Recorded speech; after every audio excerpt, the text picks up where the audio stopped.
Last અમે જે ઈ ચલાણ ભરવા માટે વિડીયો બનાવ્યો એમાં ઘણા બધાએ પૂછ્યું કે આપણા નામે ઈ ચલાણ છે કે નહીં, એ ચેક કરવું હોય તો કેવી રીતે કરી શકાય. તો બસ એના પર વિડીયો લઈને હું હેલી આવી ગઈ છું. તો આના માટે તમારે જવાનું રહેશે echallan.parivahan.gov.in ઉપર.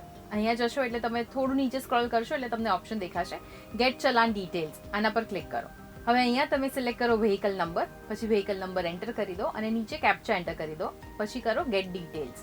તો હું તો ટ્રાફિકના બધા જ રૂલ્સ ફોલો કરું છું એટલે મારા નામે તો કોઈ ઈ ચલાણ નથી, પણ જો તમારા નામે ઈ ચલાણ હશે તો તમને આ રીતે કંઈક સ્ક્રીન ઉપર દેખાશે અને શેના માટે ચલાણ છે અને કેટલી અમાઉન્ટ તમારે ભરવાની થાય છે એ પણ તમને અહીંયાથી જોવા મળી જશે અને તમે અહીંયાથી જ પે પણ કરી શકો છો.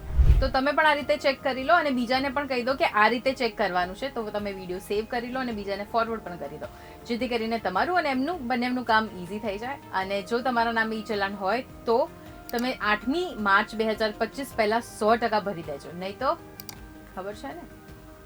આવા જ ઇન્ફોર્મેટિવ ન્યૂઝ માટે તમે જોતા રહો ગુજરાત સમાચાર.